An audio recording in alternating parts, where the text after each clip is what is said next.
کیا گیا ہے فیاض عبدالباری صاحب کی طرف سے سعودیہ سے.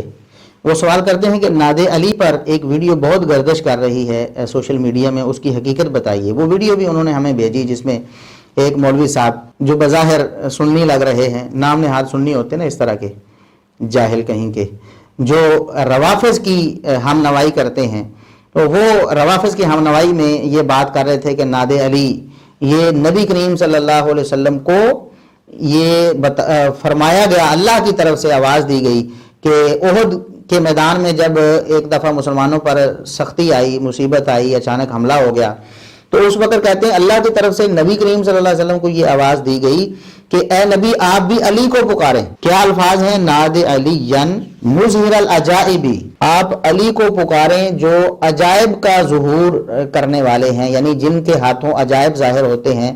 تجدہ عون لک فی النوائب، اے نبی آپ بھی علی کو مشکلات میں مدد کرنے والا پائیں گے.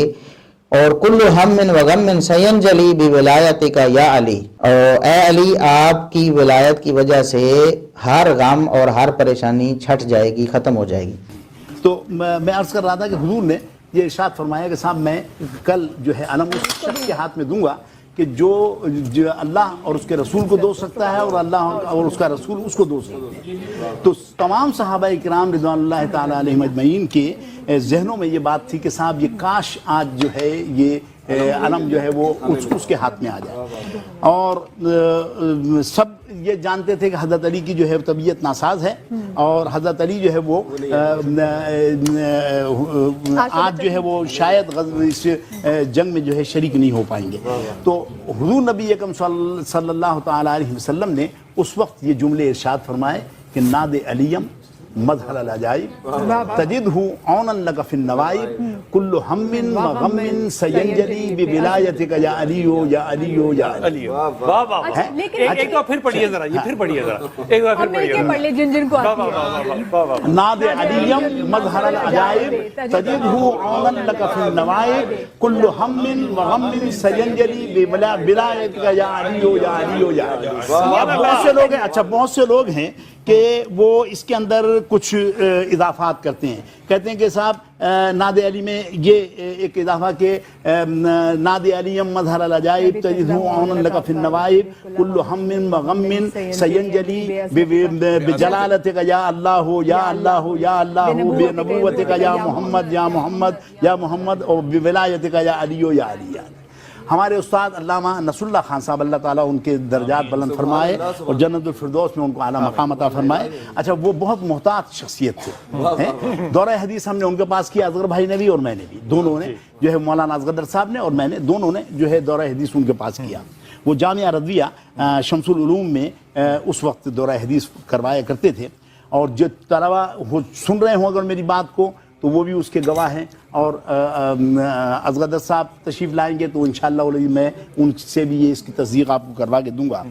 تو ہم نے جو ہے وہ جب ان سے بات کی، وہ محتاط کتنے تھے کہ محرم کی یکم محرم سے 10 محرم تک وہ سیاہ کپڑے نہیں پہنتے تھے، یعنی جیسے حضرت نے پہنا ہوا ہے چوغا ویسا وہ تھا ان کے پاس، لیکن وہ یکم محرم سے 10 محرم تک نہیں کہتے تھے کہ مشابہت پیدا نہ ہو. اب یہ میں آپ کو اس لیے کہہ رہا ہوں، کیا کہہ رہے ہیں آپ کی اس کو آپ دوبارہ صحیح دوبارہ وضاحت سے فرمائیے. یہ وہ محتاط اتنے تھے، کپڑے کالے اس لیے نہیں پہنتے تھے کہ کہیں شیعوں سے مشابہت نہ ہو جائے. صحیح. اب ایسا آدمی جب ناد علی پڑھے گا، ہم نے ان سے پوچھا کہ صاحب وہ انہوں نے کہا کہ ناد علی پڑھ کے، اچھا ہم سے کہا کہ ناد علی پڑھ کے سناؤ. ہم نے سنائی، اور یہی جو بڑی والی صورت تھی وہ ہم نے سنائی ان کو، جو جس کو بڑی کہا جاتا ہے. تو وہ جب سنائی تو علامہ نصر اللہ خان صاحب وہ افغانستان میں جو مجددی صاحب کی حکومت تھی اس کے سپریم کورٹ کے چیف جسٹس بھی رہے. بڑے بہت کیلیبر کے آدمی تھے اور احادیث پر بڑا اچھا ان کا نظر تھی اور کام کر رہے تھے. تو بلکہ احادیث پر یہ ہے کہ بخاری شریف میں جو حدیث ہے ایک صفحے پر جو ہے وہ پوری جتنی بھی سیاہ ستہ میں حدیث ہیں وہ ایک ہی صفحے پر جو ہے جمع کر رہے تھے. یعنی بہت بڑا کام تھا جو 12 صدیوں پہلے ہوا ہے، وہ اس کو جو ہے وہ دوبارہ کر رہے تھے. تو وہ انہوں نے کہا کہ صاحب یہ آپ یہ بتاؤ کہ اگر کوئی چابی ہے کسی تالے میں لگانی ہے آپ نے ہیں وہ چابی جو ہے اس کے لیور کے مطابق نہیں ہوگی تالے کے تو کیا تالا کھل جائے گا؟ ہم نے کہا نہیں کھلے گا بالکل ہے. تو انہوں نے کہا کہ یہ جو آپ نادی علی پڑھ کر سنائیے مجھے, یہ نادی علی نہیں ہے. ہاں یہ چابی کہنے لگے یہ نادی علی نہیں ہے. اور نادی علی وہی ہے کہ نادی علیم بمظہر نادی علیم مثل العجائب تجدہ عونا لک فی النوائب کل ہم وغم سینجلی بولایتک یا علی یا علی یا علی. کہنے لگے یہ ہے یہ, اور جب چابی صحیح لگائیں گے تو تالا کھلے گا. آپ پڑھتے رہتے ہیں اور کام آپ کے بنتے نہیں ہیں, وہ اس لیے نہیں بنتے ہیں کہ آپ جو ہے اس کا چابی صحیح نہیں لگا رہے تالے کی. اس کا مطلب علامہ صاحب کی مشکل میں جب بھی ناد علی پڑھی جائے گی تو وہ سنت نبی ادا کی جائے گی. اچھا, یہ وہ مولوی صاحب ہیں جو نام نہاد سنی ہیں, یہ یعنی بڑے سخت الفاظ ہیں شاید, لیکن ہم اس سے نرم اور کیا کریں.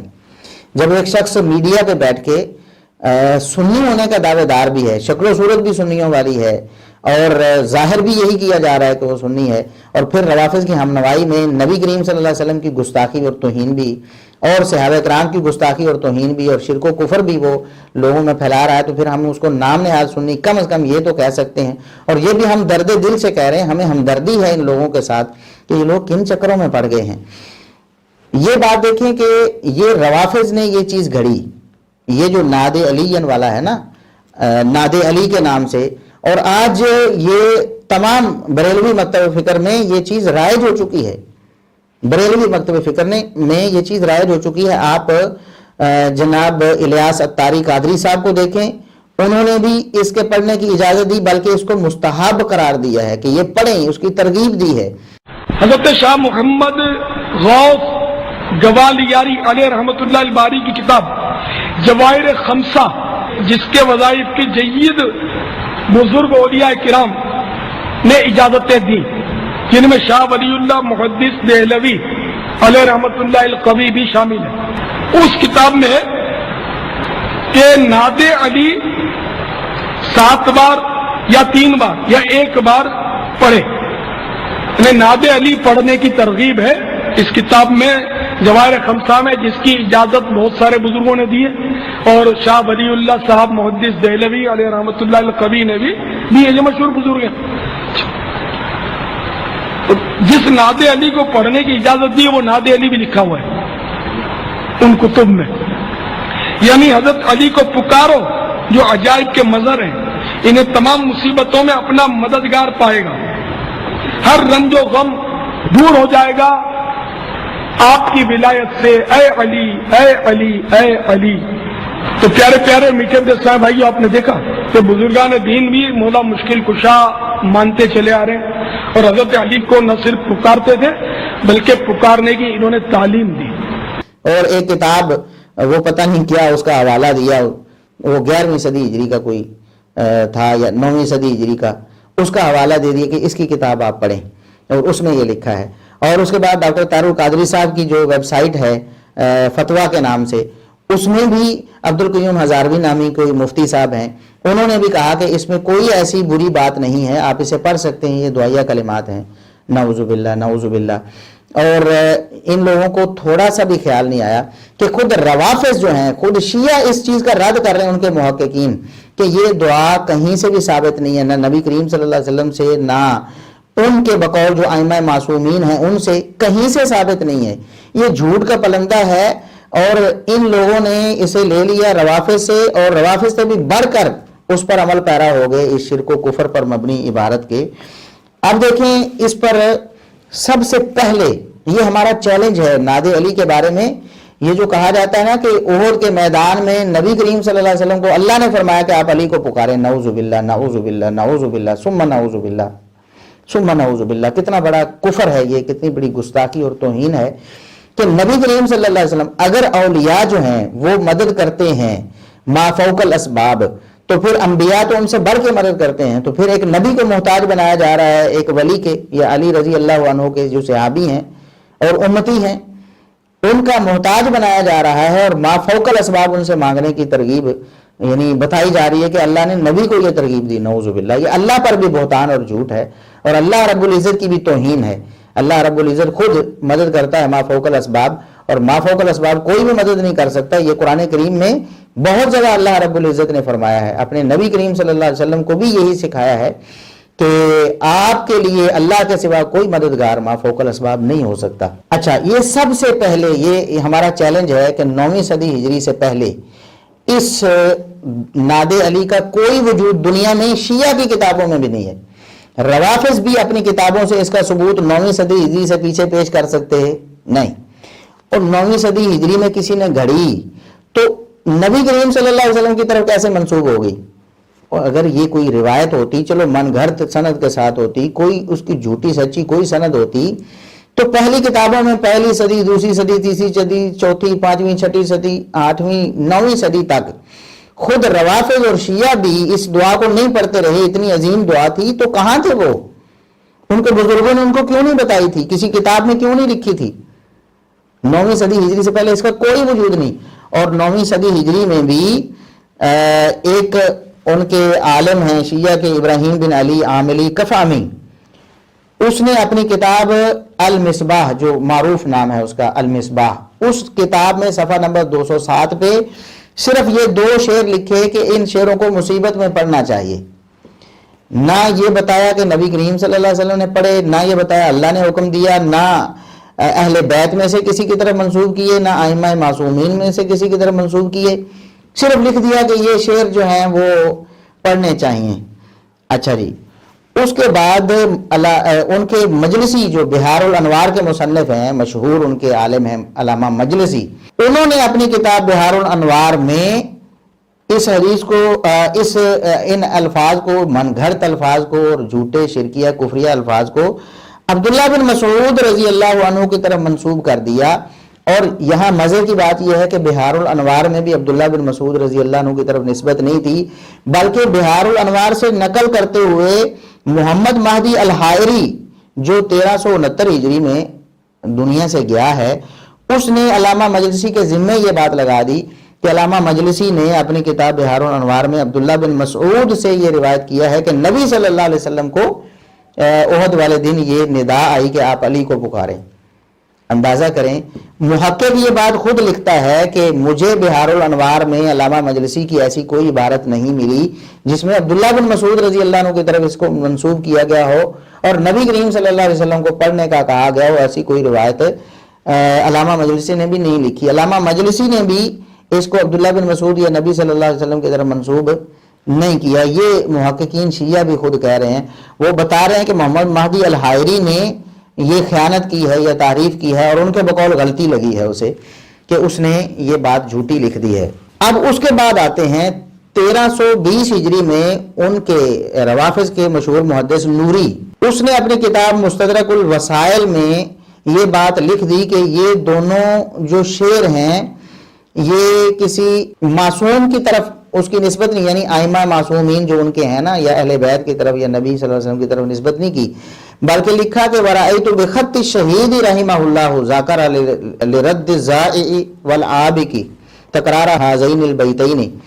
وہ کہتا ہے محدث نوری 1320 ہجری میں فوت ہونے والا، وہ کہتا ہے کہ میں نے شہید کے خط سے یہ بات پڑھی، اور یہ شہید بھی 8ویں صدی ہجری میں جو ان کا ایک مرنے والا عالم ہے اس کو وہ شہید اول کہتے ہیں۔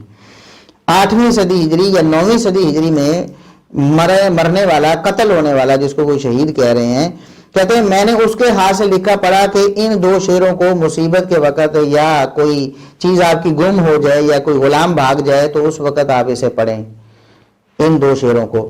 تو 1320 ہجری میں بھی اس کو نہ نبی کریم صلی اللہ علیہ وسلم کی طرف منسوب کیا گیا اور نہ کسی اہل بیت کے فرد کی طرف منسوب کیا گیا، بلکہ اپنا ایک تجربہ کسی نے بتایا کہ یہ دعا پڑھنے سے یہ ہو جاتا ہے، یہ کفریہ اور شرکیہ جو دعا ہے۔ اب اس کے بعد کیا ہوا؟ 1405 ہجری آ گئی۔ 1405 ہجری میں شیخ نمازی الشہروردی، یہ ان کا کوئی شیعہ کا امام یا ان کا عالم گزرا ہے، اس نے مستدرک سفینۃ البحار کے نام سے کتاب لکھی اور اس میں یہ بات لکھ دی کہ وَيُقَالُ، کہا جاتا ہے کہ ان النبی صلی اللہ علیہ وسلم نودی یوم احد، کہا جاتا ہے کہ نبی صلی اللہ علیہ وسلم کو احد کے دن پکارا گیا اور یہ دعا سکھائی گئی کہ آپ یہ دعا پڑھیں۔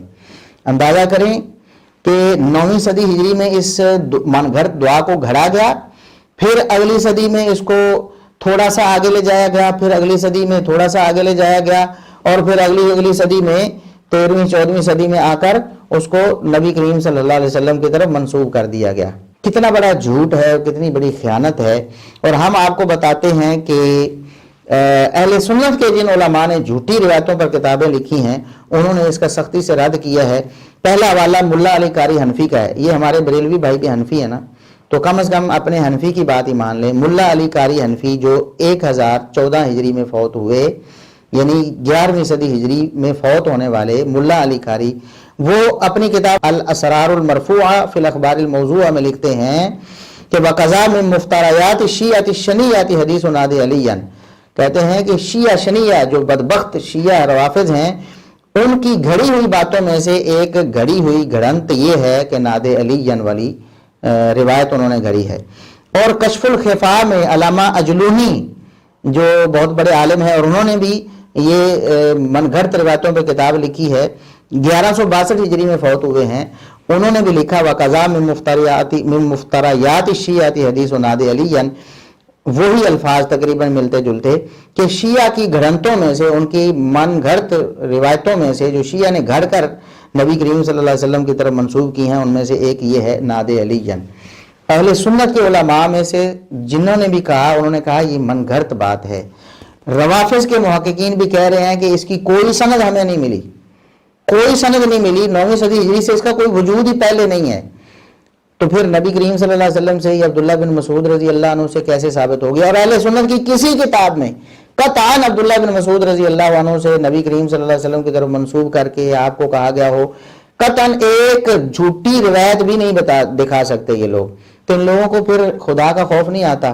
اور ڈاکٹر طاہر القادری صاحب بھی بڑے پڑھے لکھے سمجھے جاتے ہیں، وہ بھی اپنی ویب سائٹ پہ اس کو جگہ دے رہے ہیں، اور وہ قادری صاحب بھی وہ کہہ رہے ہیں جی یہ فلانے گوالیاری صاحب ہمارے انہوں نے اپنی کتاب میں لکھ دیا تو لہٰذا اس کو پڑھنا چاہیے۔ تو یہ کہاں آپ کی سنیت اور اہل سنت کا منہج اور موقف کہاں چلا گیا؟ دیکھیں ولایت میں، اگر یہ روافظ تو ولایت سے مراد خلیفہ بلا فصل لیتے ہیں نا، کہ علی رضی اللہ عنہ کی خلافت مراد ہے نبی کریم صلی اللہ علیہ وسلم کے بعد، اور اہل سنت تو ایسا موقف نہیں رکھتے۔ ہمارے بریلوی یا دیوبندی بھائی بھی ایسا موقف تو نہیں رکھتے نا، خصوصاً بریلوی بھائی جو اس دعا کو پڑھنے کے قائل ہیں، وہ بتائیں کہ ولایت علی رضی اللہ عنہ کی بڑی ہے یا ابو بکر صدیق رضی اللہ عنہ کی بڑی ہے؟ سب سے افضل محمد رسول اللہ صلی اللہ علیہ وسلم کے بعد اس امت میں ابو بکر ہیں یا علی رضی اللہ عنہ ہیں؟ یقیناً ابو بکر صدیق رضی اللہ عنہ سیدنا علی رضی اللہ عنہ سے زیادہ مقام رکھنے والے بڑے ولی ہیں۔ تو پھر نبی کریم صلی اللہ علیہ وسلم کو اگر کہا جانا تھا تو ابو بکر کے بارے میں کیوں نہ کہا گیا، عمر کے بارے میں کیوں نہ کہا گیا، عثمان کے بارے میں کیوں نہ کہا گیا؟ یہ رافضیت آپ کی میں کیوں گھس رہی ہے؟ آپ کیوں لوگ ان چیزوں پر غور و فکر نہیں کرتے کہ آپ کو روافظ کس طرح ڈس رہے ہیں اور کس طرح آپ کی سنیت کو متاثر کر رہے ہیں؟ اور پڑھے لکھے لوگ بھی اور علماء اور زعماء بھی اس طرح کی جاہلانہ باتیں کریں گے تو پھر عوام کیا کرے گی؟ وہ اس سے بڑھ کر کفر و شرک میں مبتلا ہوگی۔ اللہ رب العزت سے دعا ہے کہ اللہ رب العزت ہمیں کتاب و سنت اور توحید و رسالت پر سختی سے کاربند ہونے کی توفیق عطا فرمائے۔